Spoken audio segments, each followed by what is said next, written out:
Welcome to Mompreneur Mastery, the place where we ditch the mean girl marketing, stop performing for the algorithm, and finally move past those generic, "Is this you?" pain points.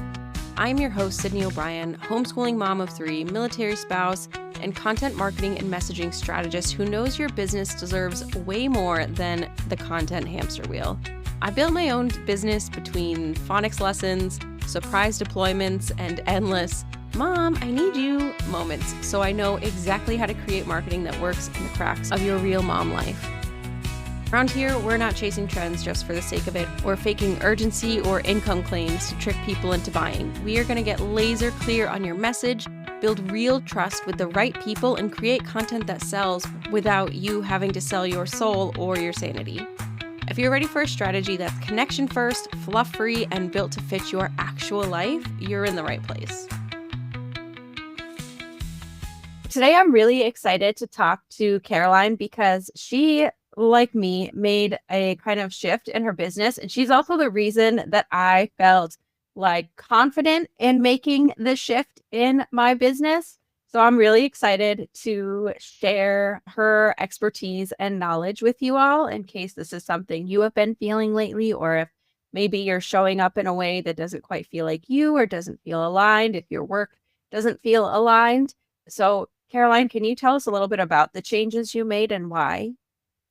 So I have been in the online business world for, 10 plus years now. And I've had several iterations of my business. And this last one was, I would dare say, one of my best. I was a podcast strategist and manager and editor. And I had grown that business, the way that everybody said I should grow my business, right? Like I did the whole agency thing. I had a team of 6.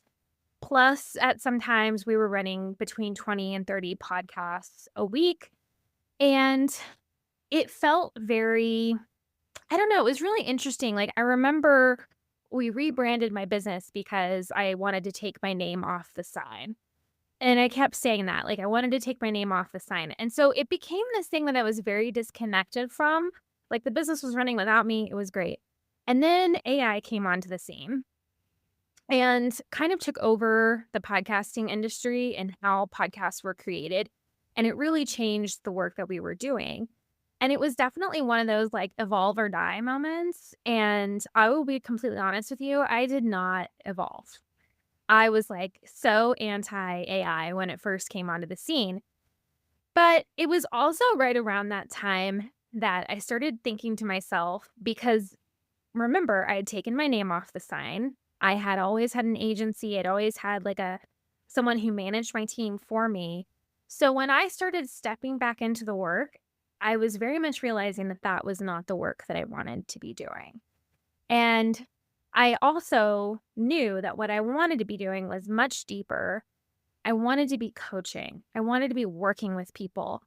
And through all of this, I was also going on this really big life spiritual journey of my own. And I don't know, I just was really feeling called. It's hard to explain, but I really, really was feeling called to do something deeper. And so I decided to take some certifications, see if it was something I was interested in. And of course, as I was taking my certification classes, I fell in love with it and even more. And I felt like life is too short. Why wait? And decided to completely change my business. I transitioned everything. I rebranded back into my name. So the business is now my name, which is really funny. And instead of being a podcast strategist, I am now a spiritual life coach. So big switch. Yes, very big. But I really love this for you, honestly, just as someone who worked with you both before when you were doing podcast strategy and now after. The way you get so excited about your work now is catching. Working with you now was such a great experience, and it's just talking to you about it, I can tell it just feels so much better for you. Yeah, it's really interesting because I had done coaching for many years, because I was Mhm. working with podcasters who were creating content. And you and I have talked about this a lot off air in our own time, but when you're creating content, there's something about it that brings up a lot of personal stuff.